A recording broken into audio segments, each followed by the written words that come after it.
كذلك لنثبت به فؤادك ورتلناه ترتيلا.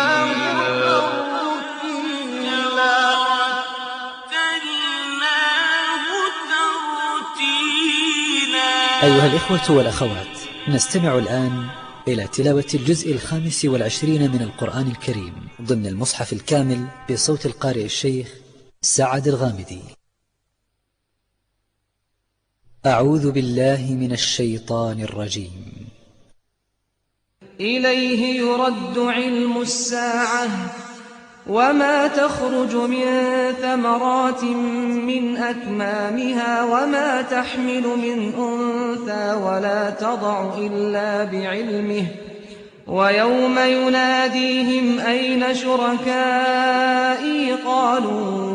آذناك ما منا من شهيد، وضل عنهم ما كانوا يدعون من قبل وظنوا ما لهم من محيص. لا يسأم الإنسان من دعاء الخير وإن مسه الشر فيئوس قنوط، ولئن أذقناه رحمة منا من بعد ضراء مسته ليقولن هذا لي وما أظن الساعة قائمة ولئن رجعت إلى ربي إن لي عنده للحسنى فلننبئن الذين كفروا بما عملوا ولنذيقنهم من عذاب غليظ. وإذا أنعمنا على الإنسان أعرض ونأى بجانبه وإذا مسه الشر فذو دعاء عريض. قل أرأيتم إن كان من عند الله ثم كفرتم به من أضل ممن هو في شقاق بعيد. سنريهم آياتنا في الآفاق وفي أنفسهم حتى يتبين لهم أنه الحق. أولم يكف بربك أنه على كل شيء شهيد. ألا إنهم في مرية من لقاء ربهم ألا إنه بكل شيء محيط. بسم الله الرحمن الرحيم. حميم عين سين قاف. كذلك يوحي إليك وإلى الذين من قبلك الله العزيز الحكيم. له ما في السماوات وما في الأرض وهو العلي العظيم. تكاد السماوات يتفطرن من فوقهن والملائكة يسبحون بحمد ربهم ويستغفرون لمن في الأرض ألا إن الله هو الغفور الرحيم. والذين اتخذوا من دونه أولياء الله حفيظ عليهم وما أنت عليهم بوكيل. وكذلك أوحينا إليك قرآنا عربيا لتنذر أم القرى ومن حولها وتنذر يوم الجمع لا ريب فيه فريق في الجنة وفريق في السعير. ولو شاء الله لجعلهم أمة واحدة ولكن يدخل من يشاء في رحمته والظالمون ما لهم من ولي ولا نصير أم اتخذوا من دونه أولياء فالله هو الولي وهو يحيي الموتى وهو على كل شيء قدير وما اختلفتم فيه من شيء فحكمه إلى الله ذلكم الله ربي عليه توكلت وإليه أنيب فاطر السماوات والأرض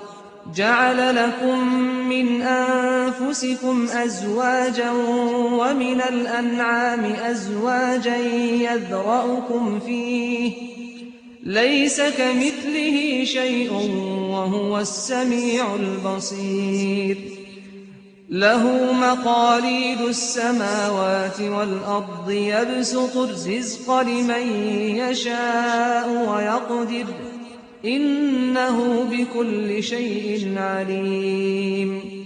شرع لكم من الدين ما وصى به نوحا والذي أوحينا إليك وما وصينا به إبراهيم وموسى وعيسى أن أقيموا الدين ولا تتفرقوا فيه كبر على المشركين ما تدعوهم إليه الله يجتبي إليه من يشاء ويهدي إليه من ينيب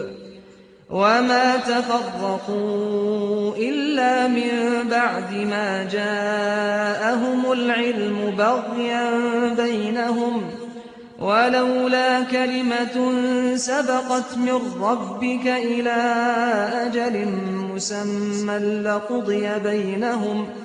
وإن الذين أورثوا الكتاب من بعدهم لفي شك منه مريب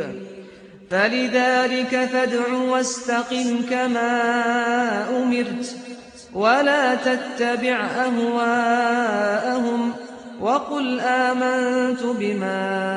أنزل الله من كتاب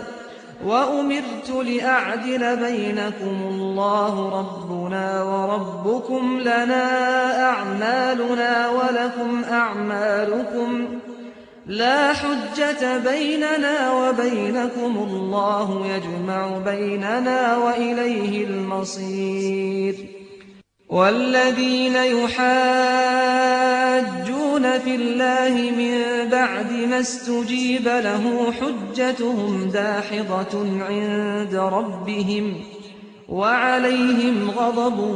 ولهم عذاب شديد الله الذي أنزل الكتاب بالحق والميزان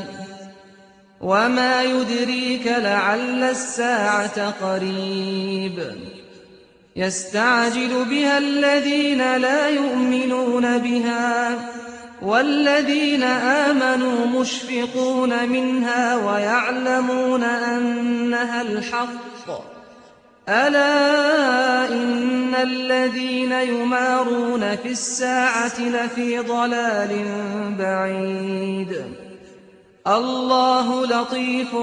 بعباده يرزق من يشاء وهو القوي العزيز من كان يريد حرث الآخرة نزد له في حرثه ومن كان يريد حرث الدنيا نؤته منها وما له في الآخرة من نصيب أم لهم شركاء شرعوا لهم من الدين ما لم يأذن به الله ولولا كلمة الفصل لقضي بينهم وإن الظالمين لهم عذاب أليم ترى الظالمين مشفقين مما كسبوا وهو واقع بهم والذين آمنوا وعملوا الصالحات في روضات الجنات لهم ما يشاءون عند ربهم ذلك هو الفضل الكبير ذلك الذي يبشر الله عباده الذين آمنوا وعملوا الصالحات قل لا أسألكم عليه أجرا إلا المودة في القربى ومن يقترف حسنة نزد له فيها حسنا إن الله غفور شكور أم يقولون افترى على الله كذبا فإن يشأ الله يختم على قلبك ويمحو الله الباطل ويحق الحق بكلماته إنه عليم بذات الصدور وهو الذي يقبل التوبة عن عباده ويعفو عن السيئات ويعلم ما تفعلون ويستجيب الذين آمنوا وعملوا الصالحات ويزيدهم من فضله والكافرون لهم عذاب شديد ولو بسط الله الرزق لعباده لبغوا في الأرض ولكن ينزل بقدر ما يشاء إنه بعباده خبير بصير وهو الذي ينزل الغيث من بعد ما قنطوا وينشر رحمته وهو الولي الحميد ومن آياته خلق السماوات والأرض وما بث فيهما من دابة وهو على جمعهم إذا يشاء قدير وما أصابكم من مصيبة فبما كسبت أيديكم ويعفو عن كثير وما أنتم بمعجزين في الأرض وما لكم من دون الله من ولي ولا نصير ومن آياته الجوار في البحر كالأعلام إن يشأ يسكن الريح فيظللن رواكد على ظهره إن في ذلك لآيات لكل صبار شكور أو يوبقهن بما كسبوا ويعفو عن كثير ويعلم الذين يجادلون في آياتنا ما لهم من محيص فما أوتيتم من شيء فمتاع الحياة الدنيا وما عند الله خير وأبقى للذين آمنوا وعلى ربهم يتوكلون والذين يجتنبون كبائر الإثم والفواحش وإذا ما غضبوا هم يغفرون والذين استجابوا لربهم وأقاموا الصلاة وأمرهم شورى بينهم ومما رزقناهم ينفقون والذين إذا أصابهم البغي هم ينتصرون وجزاء سيئة سيئة مثلها فمن عفا وأصلح فأجره على الله إنه لا يحب الظالمين ولمن انتصر بعد ظلمه فأولئك ما عليهم من سبيل إنما السبيل على الذين يظلمون الناس ويبغون في الأرض بغير الحق أولئك لهم عذاب أليم ولمن صبر وغفر إن ذلك لمن عزم الأمور ومن يضلل الله فما له من ولي من بعده وترى الظالمين لما رأوا العذاب يقولون هل إلى مرد من سبيل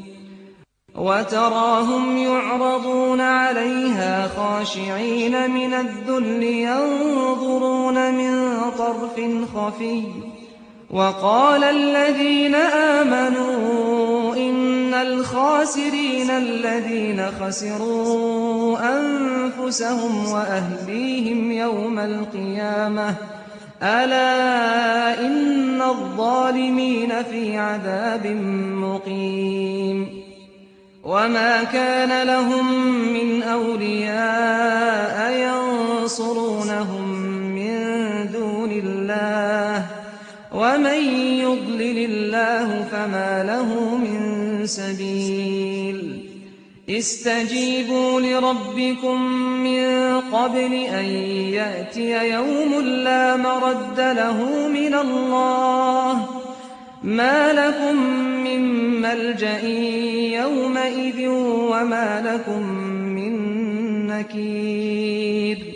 فإن أعرضوا فما أرسلناك عليهم حفيظا إن عليك إلا البلاغ وإنا إذا أذقنا الإنسان منا رحمة فرح بها وإن تصبهم سيئة بما قدمت أيديهم فإن الإنسان كفور لله ملك السماوات والأرض يخلق ما يشاء يهب لمن يشاء إناثا ويهب لمن يشاء الذكور أو يزوجهم ذكرانا وإناثا ويجعل من يشاء عقيما إنه عليم قدير وما كان لبشر أن يكلمه الله إلا وحيا أو من وراء حجاب أو يرسل رسولا فيوحي بإذنه ما يشاء إنه علي حكيم وكذلك أوحينا إليك روحا من أمرنا ما كنت تدري ما الكتاب ولا الإيمان ولكن جعلناه نورا نهدي به من نشاء من عبادنا وإنك لتهدي إلى صراط مستقيم صراط الله الذي له ما في السماوات وما في الأرض ألا إلى الله تصير الأمور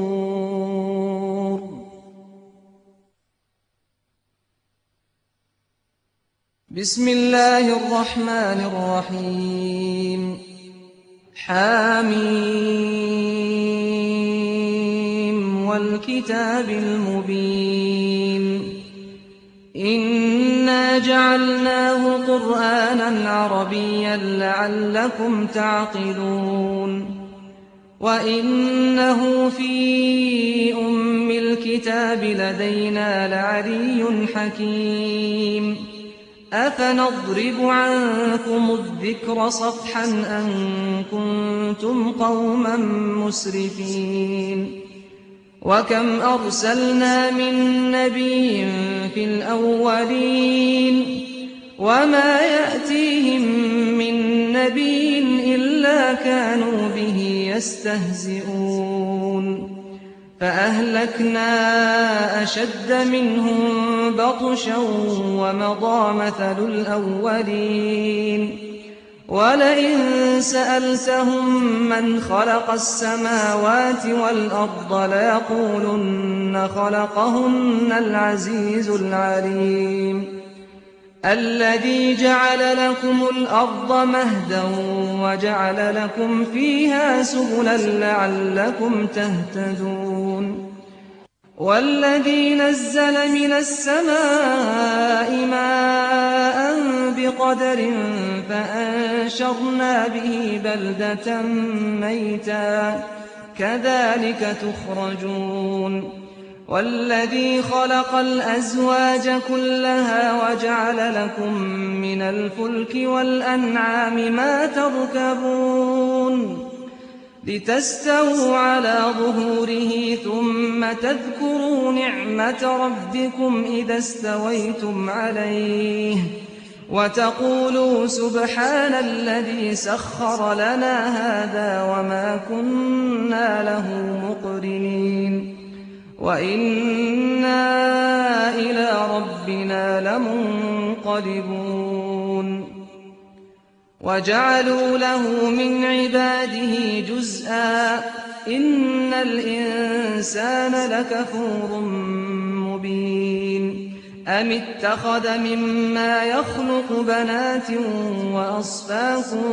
بِالْبَنِينَ وَإِذَا بُشِّرَ أَحَدُهُم بِمَا ضَرَبَ لِلرَّحْمَٰنِ مَثَلًا ظَلَّ وَجْهُهُ مُسْوَدًّا وَهُوَ كَظِيمٌ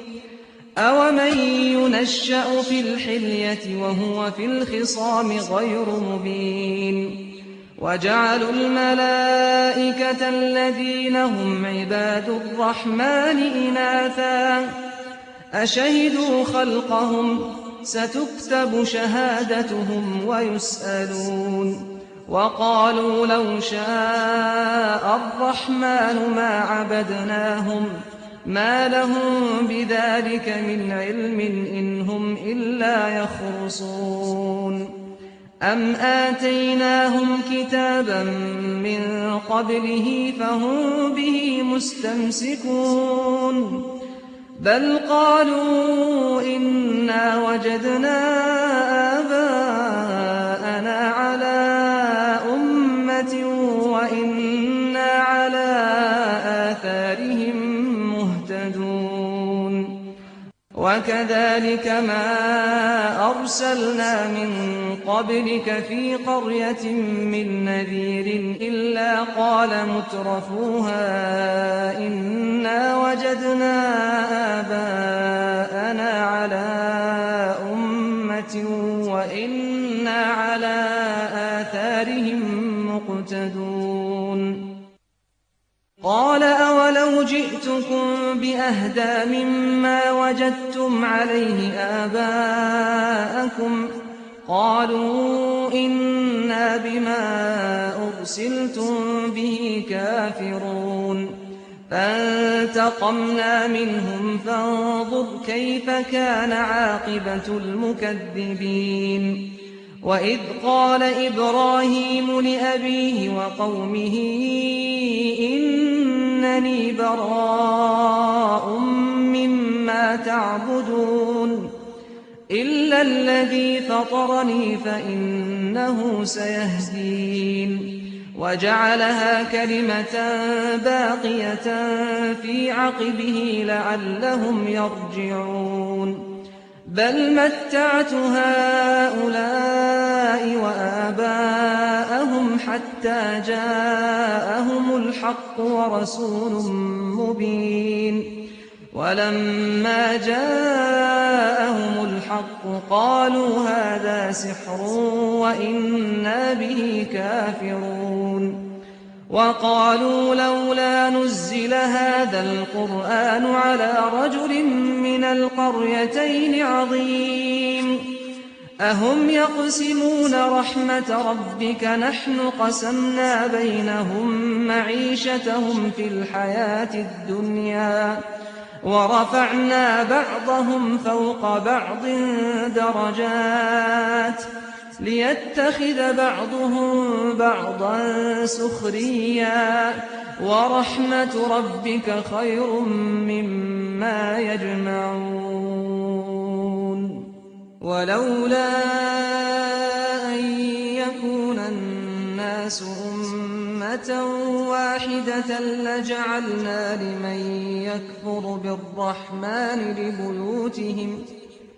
لجعلنا لمن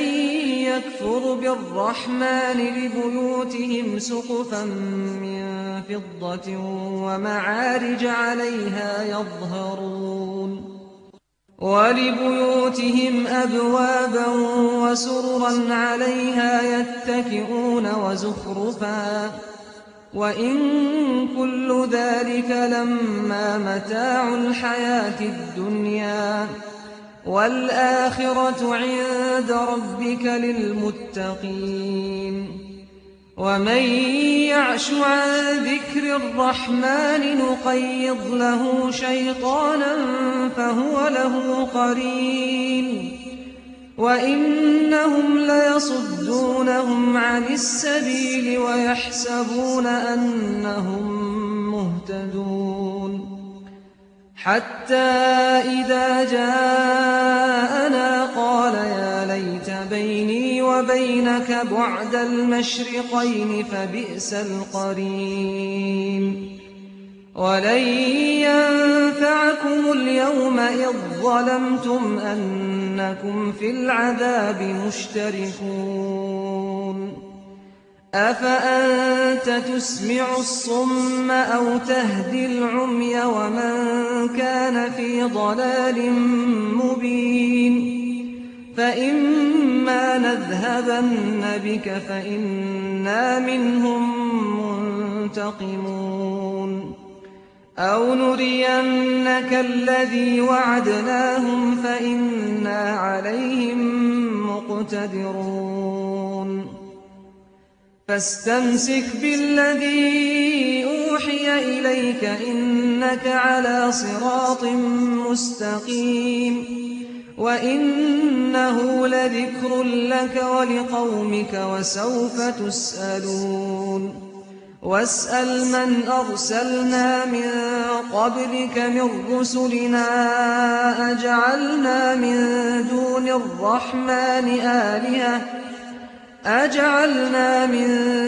الرحمن آلهة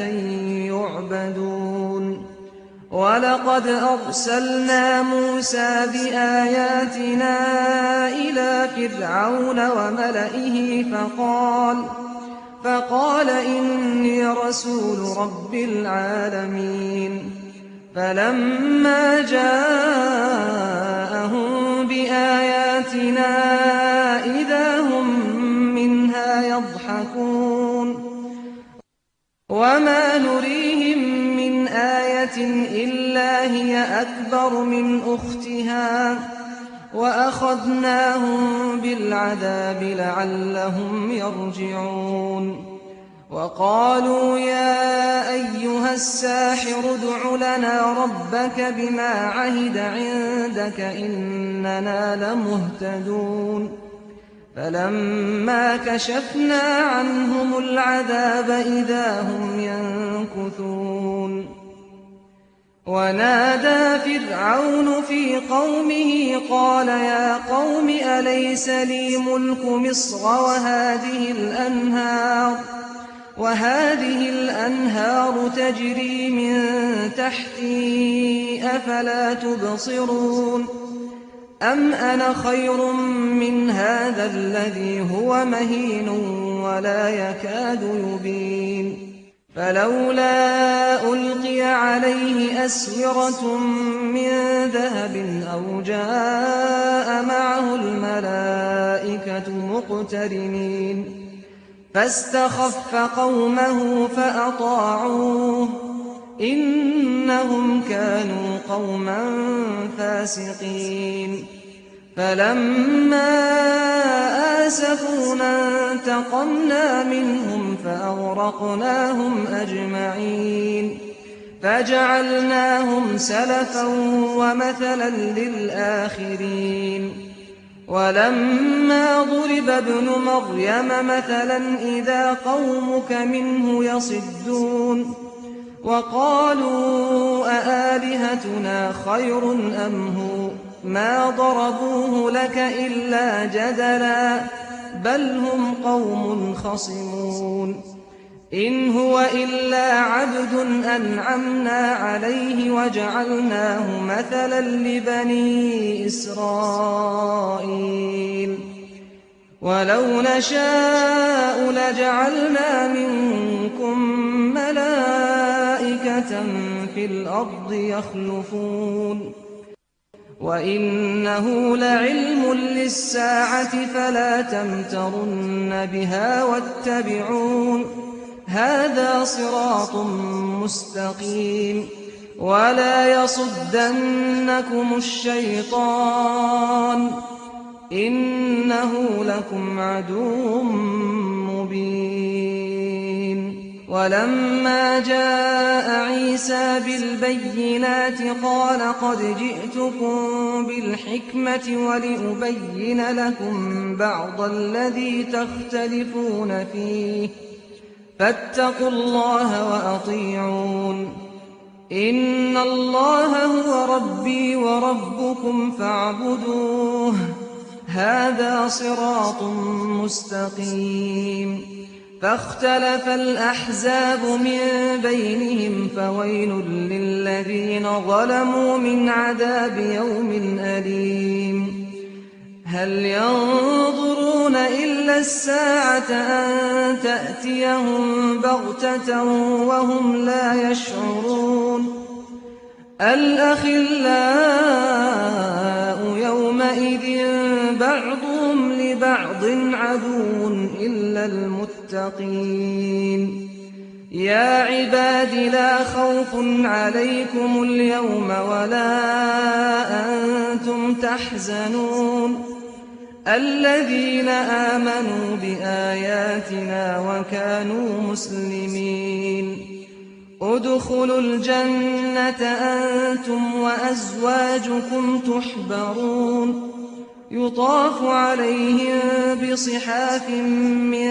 ذهب وأكواب وفيها ما تشتهيه الأنفس وتلذ الأعين وأنتم فيها خالدون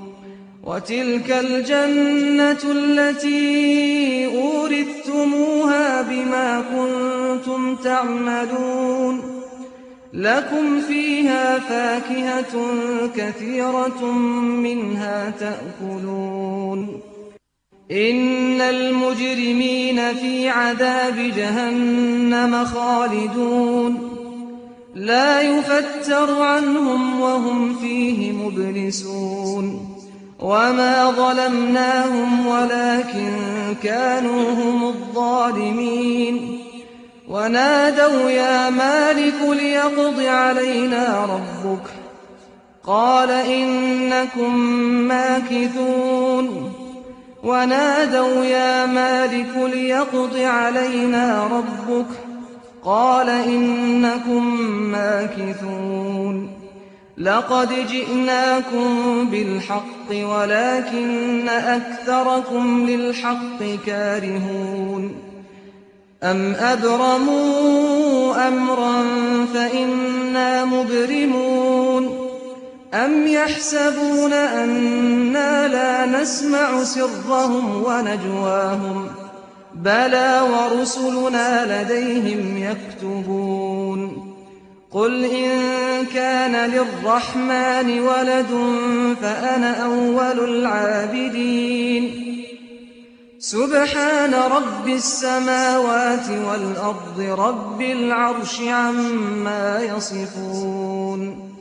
فذرهم يخوضوا ويلعبوا حتى يلاقوا يومهم الذي يوعدون وهو الذي في السماء إله وفي الأرض إله وهو الحكيم العليم وتبارك الذي له ملك السماوات والأرض وما بينهما وعنده علم الساعة وإليه ترجعون ولا يملك الذين يدعون من دونه الشفاعة إلا من شهد بالحق وهم يعلمون ولئن سألتهم من خلقهم ليقولن الله فأنى يؤفكون وقيله يا رب إن هؤلاء قوم لا يؤمنون فاصفح عنهم وقل سلام فسوف يعلمون.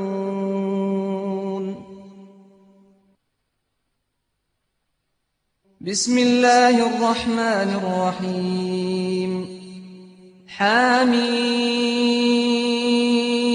والكتاب المبين إنا أنزلناه في ليلة مباركة إنا كنا منذرين فيها يفرق كل أمر حكيم أمرا من عندنا إنا كنا مرسلين رحمة من ربك إنه هو السميع العليم رب السماوات والأرض وما بينهما إن كنتم موقنين لا إله إلا هو يحيي ويميت ربكم ورب آبائكم الأولين بل هم في شك يلعبون فارتقب يوم تأتي السماء بدخان مبين يغشى الناس هذا عذاب أليم ربنا اكشف عنا العذاب إنا مؤمنون أنى لهم الذكرى وقد جاءهم رسول مبين ثم تولوا عنه وقالوا معلم مجنون إنا كاشف العذاب قليلا إنكم عائدون يوم نبطش البطشة الكبرى إنا منتقمون ولقد فتنا قبلهم قوم فرعون وجاءهم رسول كريم أن أدوا إلي عباد الله إني لكم رسول أمين وأن لا تعلوا على الله إني آتيكم بسلطان مبين وإني عذت بربي وربكم أن ترجمون وإن لم تؤمنوا لي فاعتزلون فدعا ربه أن هؤلاء قوم مجرمون فأسر بعبادي ليلا إنكم متبعون واترك البحر رهوا إنهم جند مغرقون كم تركوا من جنات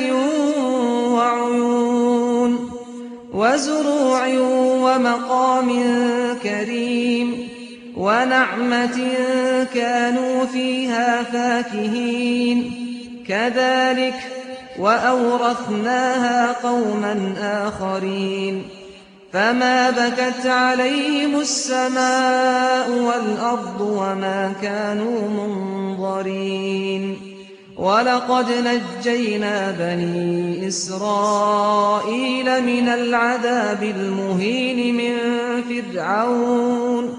إنه كان عاليا من المسرفين ولقد اخترناهم على علم على العالمين وآتيناهم من الآيات ما فيه بلاء مبين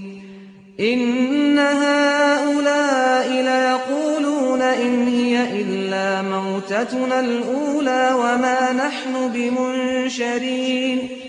فأت فَأْتُوا بِآبَائِنَا إِن كُنتُمْ صَادِقِينَ أَهُمْ خَيْرٌ أَمْ قَوْمُ تُبَّعٍ وَالَّذِينَ مِن قَبْلِهِمْ أَهْلَكْنَاهُمْ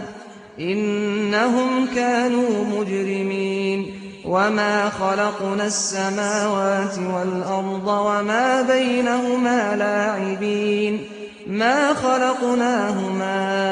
إِلَّا بِالْحَقِّ وَلَكِنَّ أَكْثَرَهُمْ لَا يَعْلَمُونَ إِنَّ يَوْمَ الْفَصْلِ مِيقَاتُهُمْ أَجْمَعِينَ يَوْمَ لَا يُغْنِي مَوْلًى عَن مَّوْلًى شَيْئًا وَلَا هُمْ يُنصَرُونَ إِلَّا مَن رَّحِمَ اللَّهُ إِنَّهُ هُوَ الْعَزِيزُ الرَّحِيمُ إِنَّ شَجَرَتَ الزَّقُّومِ طَعَامُ الْأَثِيمِ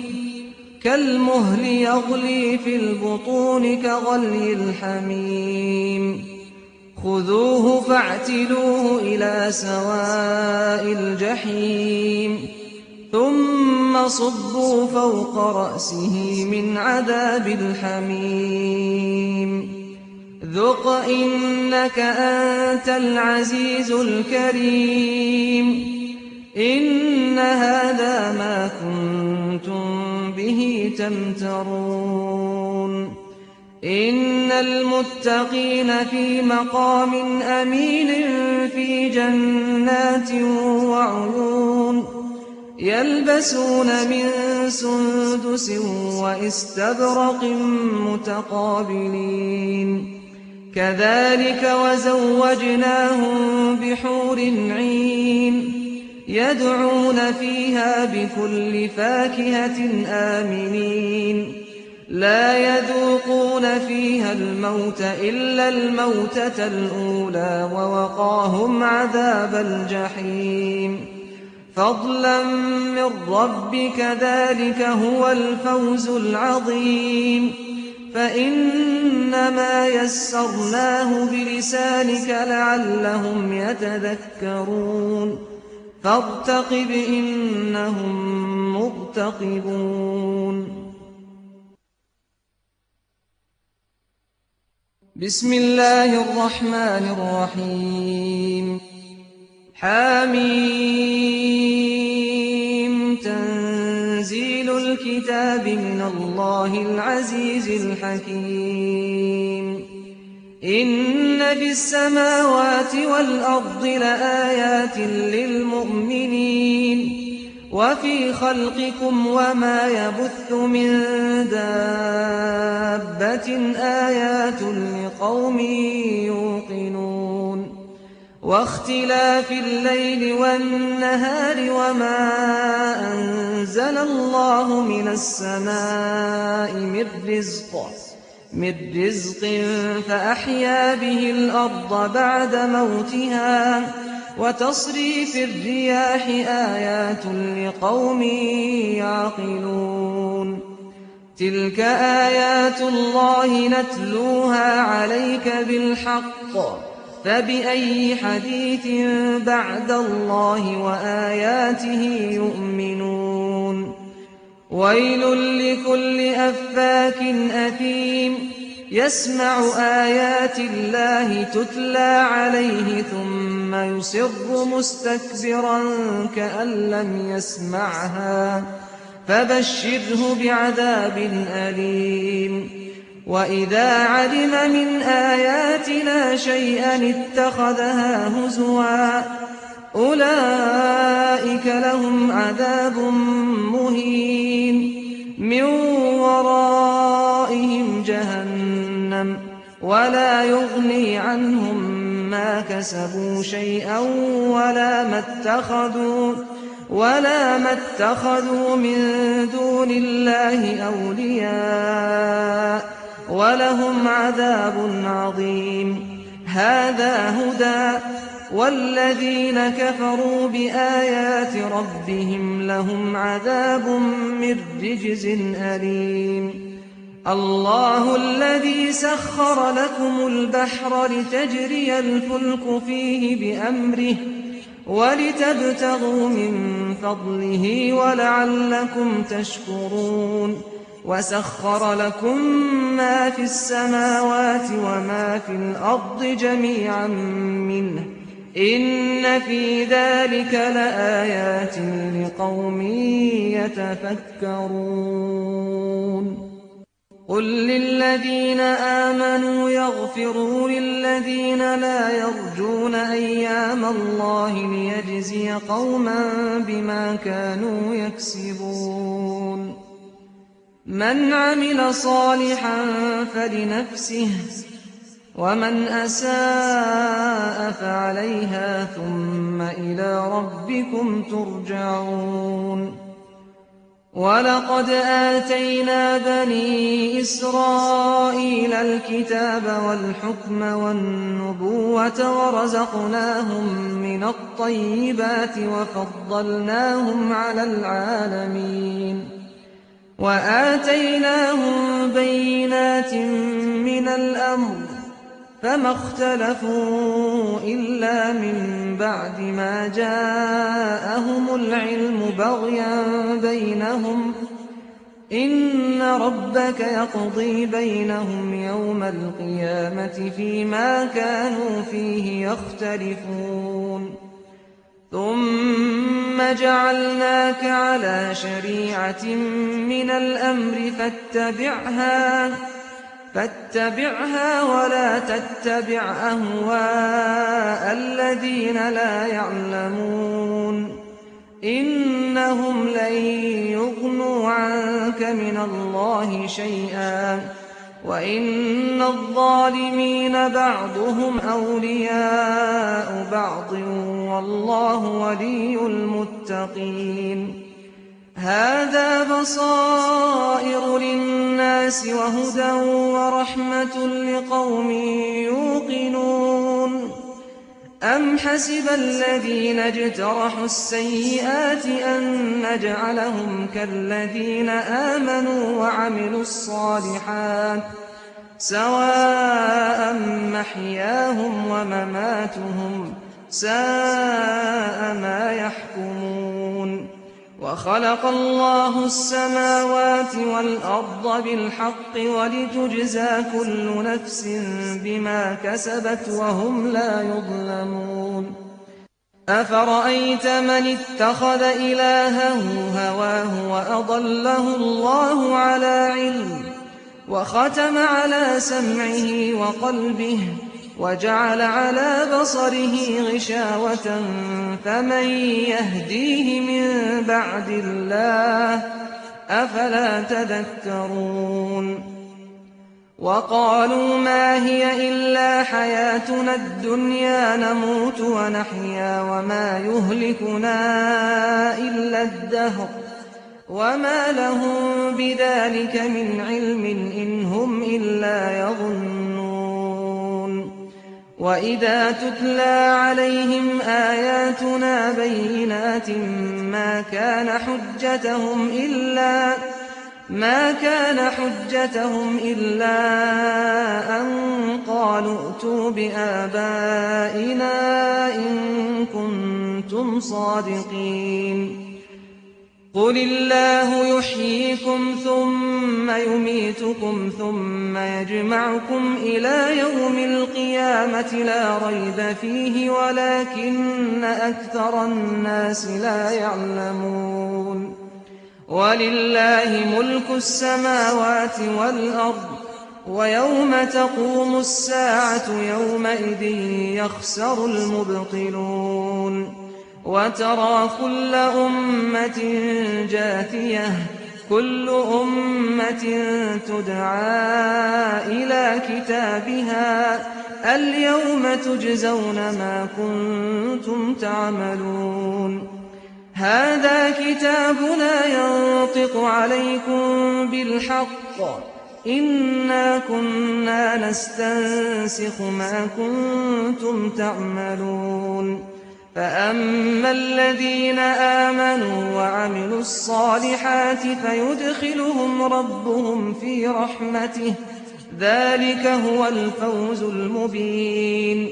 وأما الذين كفروا أفلم تكن آياتي تتلى عليكم فاستكبرتم وكنتم قوما مجرمين. وإذا قيل إن وعد الله حق والساعة لا ريب فيها قلتم ما ندري ما الساعة إن نظن إلا ظنا وما نحن بمستيقنين. وبدا لهم سيئات ما عملوا وحاق بهم ما كانوا به يستهزئون. وقيل اليوم ننساكم كما نسيتم لقاء يومكم هذا ومأواكم النار وما لكم